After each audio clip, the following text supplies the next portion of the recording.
Good morning. You're listening to WXOX 97.1 FM in Louisville, or perhaps you're streaming on artfm.com. This is LVA's Artebella on the Radio, the show produced by Louisville Visual Art. I'm Keith Waits, your host, and I'm here to talk to artists. And I have an artist here today. Wendi Smith is a painter whose work can be found in a long list of private and public collections.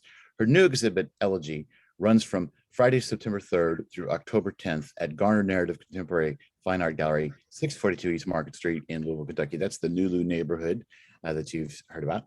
I'll just say here at the top, and we'll talk some maybe about this. I don't know, maybe not. I think everybody sort of gets it. There will be no public reception. There was one announced, but there will be no public reception. Visitors are now asked to wear masks when they come, and the artist, Wendi Smith, will be in the gallery from 5 to 6 p.m. on Friday, September the 10th, and Friday, September the 24th, and October the 8th. And of course, the reason being is that Delta variant, everybody knows, it's in the news. We don't need to really break it down here. So hi, Wendi, how you doing? I'm doing well. Thanks for having me, Keith. Well, glad we could talk. I've been seeing your work for a while, but we haven't done this kind of interview. So I'm glad we have a chance to sort of document what you've been up to. So, I asked you before we started recording, you said you describe yourself as a painter, but it's interesting because so much of your recent work while painting, you do paint things, you're working a lot with objects, you've had installations, you've had all sorts of different kinds of things that have been going on in your work. And I know that the concept of ritual is very important to you in this recent work, but this work, Elegy, is very individual and of this moment in time. So tell us what you would want us to know before we come to Garden Narrative to look at the work. Well, I've been dealing with environmental issues, and particularly with animals and possible extinctions in my work for a long time. And I'm tired of trying to make more positive statements because nobody seems to listen to the positive.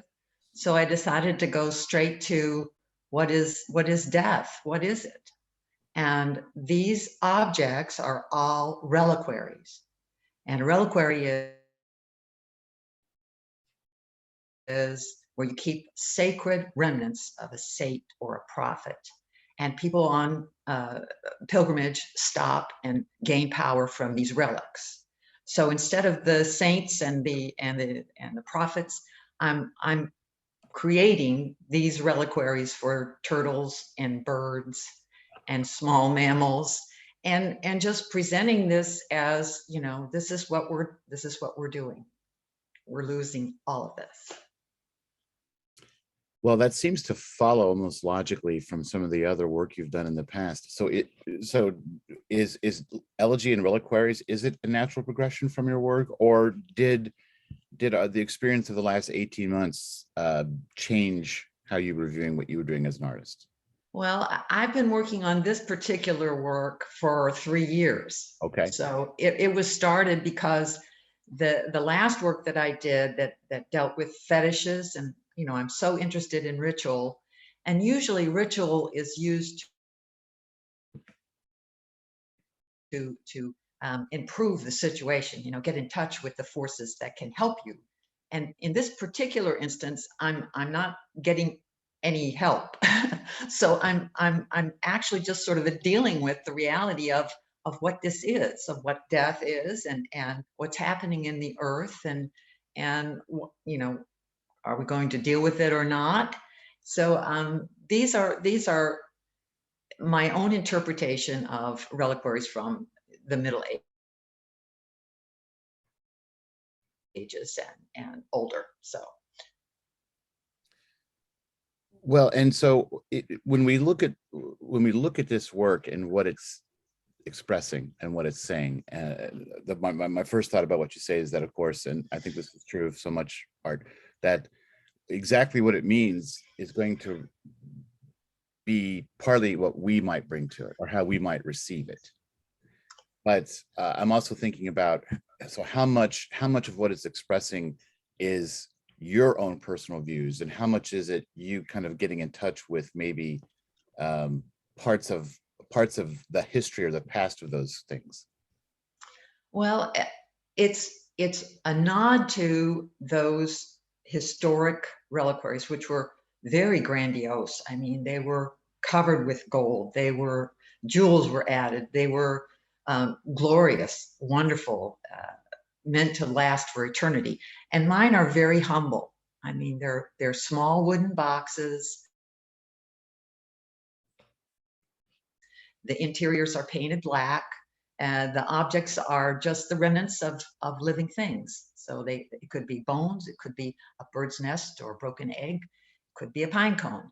All of those things to me are just as significant. They're just as worthy of that kind of veneration. If we're gonna embrace nature, we might as well go with the whole thing, you know. Mhm. And I've always collected things. I mean, I have a studio full of dead things, and that's always been the way that I've sort of oriented myself collecting. Well, and that's a very common thing for artists. Of course, there's the cliche of the artists being the pack rat and and collecting things. But I hear a lot of people talk about that that their artistic practice is not just the moment they sit in the studio in front of a canvas or start to pick up tools, but that as they move through life, as they walk around, as they go through the alleys or whatever, they collect all sorts of things. And you and I both know artists who have made quite a work of that. So do you, when you collect, when you pick things up, are you specifically thinking about how they would be used, or do they just catch your eye in a certain way and you're not even sure what will ever happen? Well, it's usually anything that's natural is Mhm. fascinating to me. So it can be anything. It can be a dead bird. It can be a broken butterfly. It can be, I've collected cicadas for a long time. They're just beautiful.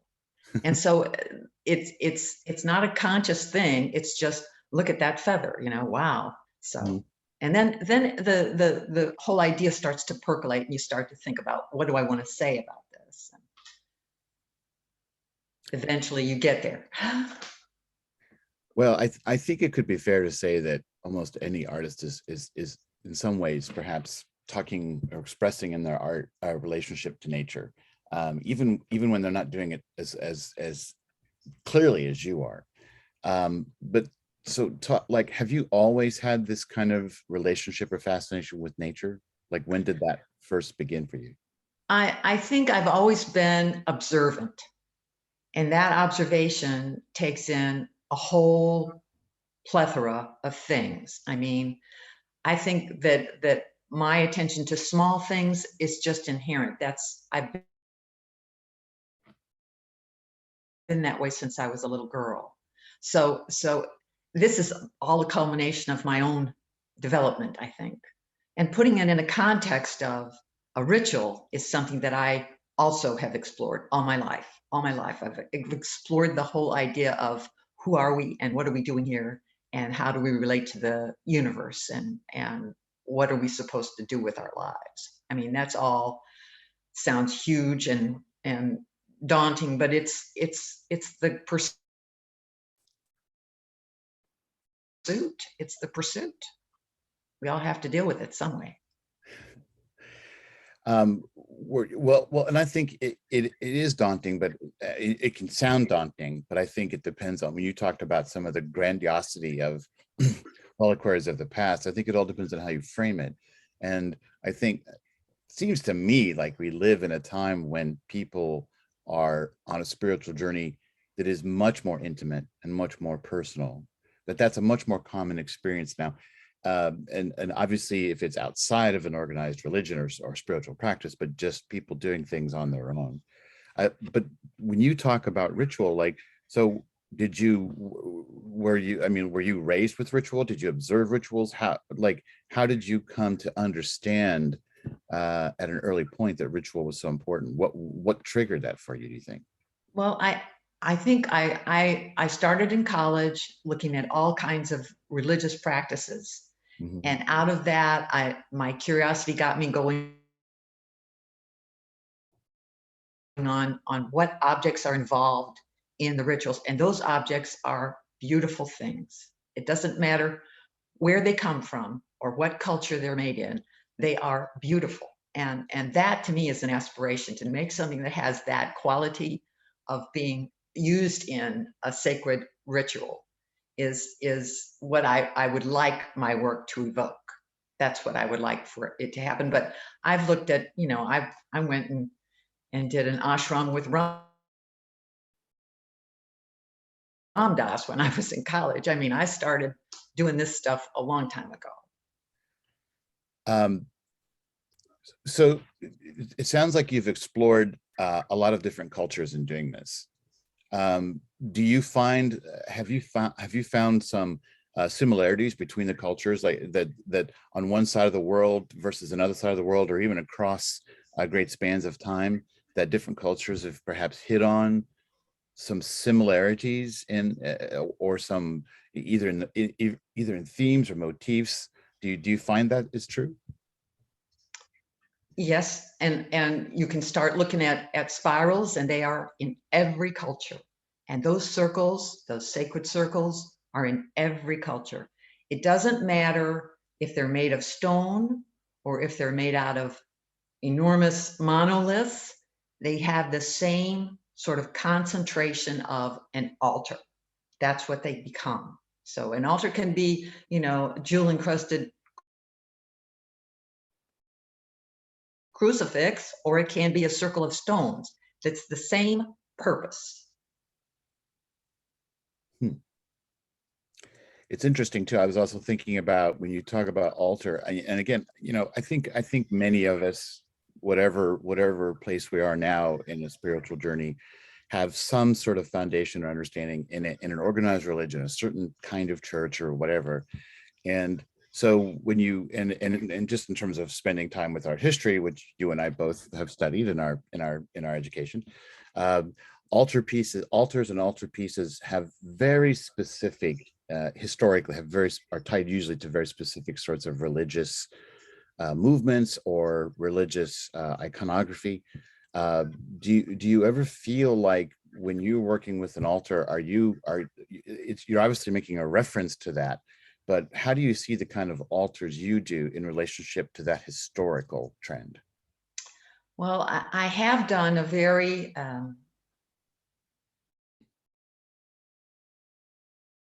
traditional altarpiece and altar, and I was borrowing from illuminated manuscripts when I did it. Mm-hmm. But my subject matter is evolution, which is contrary to the normal explanation of the origin of the universe. Right. So I'm using that form, but I'm exploring it through my interest in science, in nature, in the environment. So you're sort of maybe freeing up that form from those past associations? Or you could say stealing. Well, now you're sounding just downright subversive. No, not intentionally. I applaud you for that.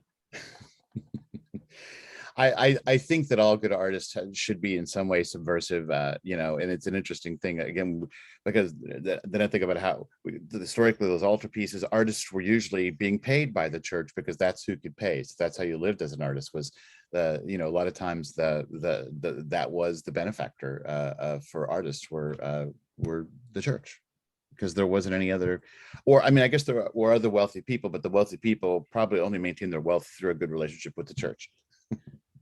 Well, yes, and when they commissioned an altarpiece, they expected to be included in the portraits of the saints. So you got to see the draper as Saint Thomas. You know what I'm saying? It's all kind of a hand and glove kind of thing. Right, money and power, the relationship of money and power, and in that case, buying some sort of deification of yourself because you have the money to do so. Yeah. But that's always the case. Yeah. But you're the exact opposite. Your work does not, your work does not place humanity in that position, but you do place other creatures of the earth in that position, I think.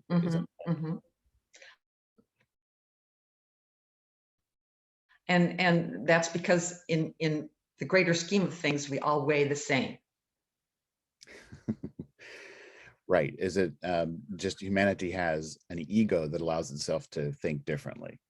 Yes, and the Bible gives us permission to do that. So, you know, right. Never people to let an opportunity pass. So do you ever like, you describe your work in general enough terms that it doesn't seem like you're ever tying it down? You can correct me too if I'm ever saying anything, if I'm making the wrong assumption, please correct me, but it seems like you talk about your work in spiritual terms that are vague enough, which doesn't, I don't think it's necessarily that you're being vague, but that you, well, let me ask you that question. Are you that vague in your concept, or are you trying not to force a view on the people that look at the work?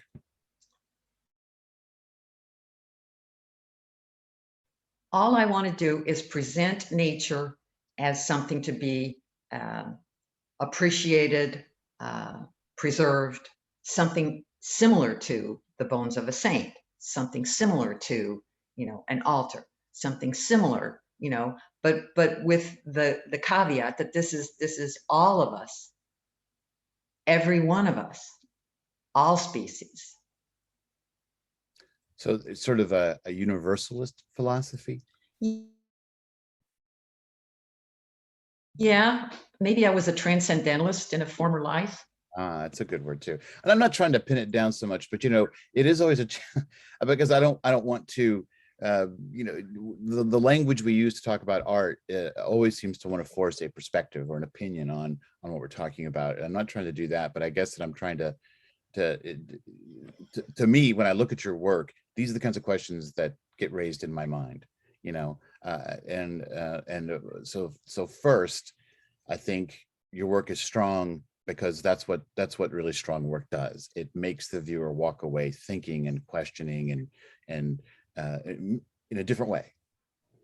Have you ever had reactions to your work where people were assuming you meant one kind of thing when it would, that's different from what you were really about? No, I can tell you one really kind of incredible reaction was to the altarpiece and altar. I was working at the gallery and this person came in and he started looking around and he said, "Do you mind if I look?" And I said, "Go ahead." And he said, "Tell me about this piece." And it was the altar with all of the evolution and everything. And I said, "Well, this is my piece." And I was, you know, describing the things and talking about what I was trying to do with it. And he said, "You know, I'm a Baptist minister." And I thought, oh no. But he said, "I'm a liberal Baptist minister, and this is everything." And I was like, "You got it." Well, I mean, that was the whole idea of that. Well, I'm I guess what would be called a lapsed Baptist, and so that's interesting, you know, because my own question a lot of times about environmental politics or the politics of the environment, you know, regulations and things like that, is that it seems to me, and again, you know, because I'm lapsed and I'm agnostic, maybe I don't have a right to do this, but it seems to me like that the earth, if the earth is the creation of God, we should be doing everything we can to protect it. So I've never understood religious leaders who will speak you know, against regulation and protecting the environment. It seems like that would be the first and most important sort of creed of any religion, or let's say of any of the Protestant sects. You know, it's just like, I think that's the way I feel, and yeah. it's not, you know, we weren't given dominion. We are one of the mammals. That's, you know, let's just face the fact. maybe we've got a few more skills and opposable thumbs, but we are not better than anybody else in the neighborhood, you know? Right. Well, and that it seems like the fact that we have the skills and opposable thumbs, and again, as we talked before, the ego, the awareness, which we assume other animals don't have to that degree, and we may be ignorant about that, but our ego will answer it that way. It seems like we have a greater responsibility because we do have the capacity to kill everything. We have a greater responsibility to maintain and protect and nurture. Why is it so hard for us to do that as a species? I think we don't recognize that we're the same as every other species. I mean, we think that by hook or crook, we've got the steering wheel. You know, we can do what we want. And basically what we're doing is we're driving ourselves over a cliff. Yeah, well, interesting to get into this part of the conversation. So let me ask you, let's talk about materials for a little bit, because you describe yourself as a painter, yet you have worked a lot with different kind of materials. You seem to be very, very comfortable with wood. I mean, do you think of yourself as a sculptor, or do you think of yourself as an artist changing in that way, or are you just sort of, is it a more organic progression? I used to be an easel painter and my work migrated. Mm-hmm. It just wasn't enough to paint on a flat surface anymore. And no matter what I'm doing, I mean, very rarely I'll do things that don't include a painted image, but most of the time there is a painted image involved in whatever I'm doing, whether it's an installation, all of the painted postcards that I did, or whether it's the reliquaries. They are all painted, you know, with images on top of the box, so that when you open the box, you see what the reliquary actually contains. So there's always that dimension. You know, I've been painting for a long time. How much attention goes into these boxes and these forms? Are you ever making the boxes, or are you finding boxes and then working them to Finding. I am not good at any kind of carpentry. I mean, basically I can, you know, drill holes and drive screws, but that's about it. So I have a really gifted carpenter that helps me when I'm doing like the altarpiece that I did, and he's really wonderful. He's also a furniture maker. And I have, you know, lots of flea market and eBay purchases of boxes. So I mean, I've always loved them. So technology has really been a benefit to you in that way, because you can go online and buy all sorts of cool boxes. Well, especially during the pandemic. You know, I couldn't go to the flea market, even though I wanted to very badly. Right. So it was eBay or nothing. Were you more productive during the pandemic, or was the degree of your practice pretty much at the same level? For the past probably 6 years, I've worked every day in the studio. Now I'm 70, so I don't last as long as I used to, but my practice is pretty rigid. It's pretty regular. Well, and again, I always, in imagining the audience, is probably a mix of people that are artists or aware of artists, but also thinking people that maybe aren't so aware of how much work there is to being an artist, and how, you know, almost every artist I know that is really productive, it's like a job. They work every day on it, and again, when part of your practice is to watch the ground and pick things up, you never really have a day off, do you? Well, there's always that perfect thing out there, you know. You got to keep your eyes peeled.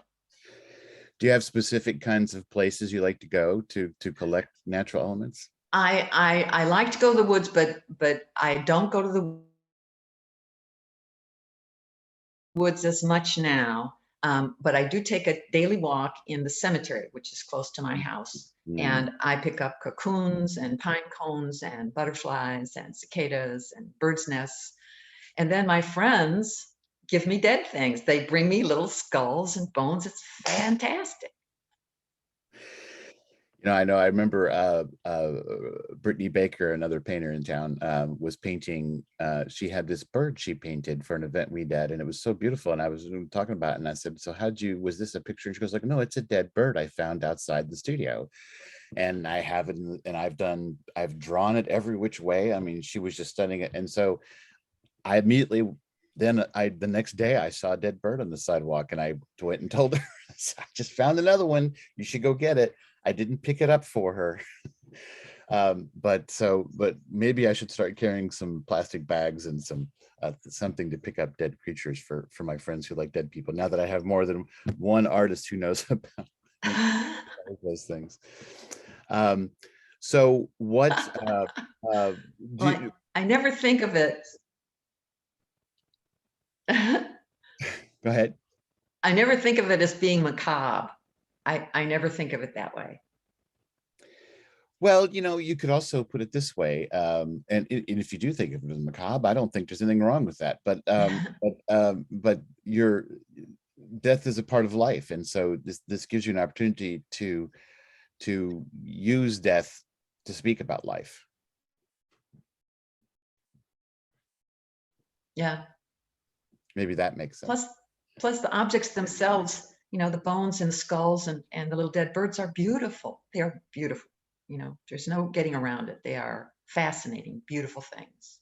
There are times when I look at abstract work of different sculptors, and I think that really what abstract artists are often trying to do is replicate elements of nature. That's and I think that's the kind of thing you're talking about, is that the sort of the bones, the interior structures of things, including mammals and birds, but trees and rocks and different kinds of things are, if you open things up, you see so many artists that are actually trying to recreate that, or maybe they are deliberately recreating that. But I think even when an artist is working sort of instinctually with a form abstractly, I think a lot of times you can see relationships to natural elements like that. I think we're all part of the same web. Right. Yeah. I think so too. So this show, I just want to remind people, is open September 3rd through October 10th at Garner Narrative, run by our friend Andrew Reed Gardner. And so with this show, which I'm guessing you haven't maybe installed it yet, right? When we're talking, you still haven't installed, right? Right. It's sitting around me in boxes in my studio. So do you feel like what you're doing in this show does this sort of finish up a chapter for you, or do you feel like you will continue to do this kind of work, or what do you think comes next for you? Well, I'm already working on what's next, and it's more boxes. This time I'm working on the interior of the box.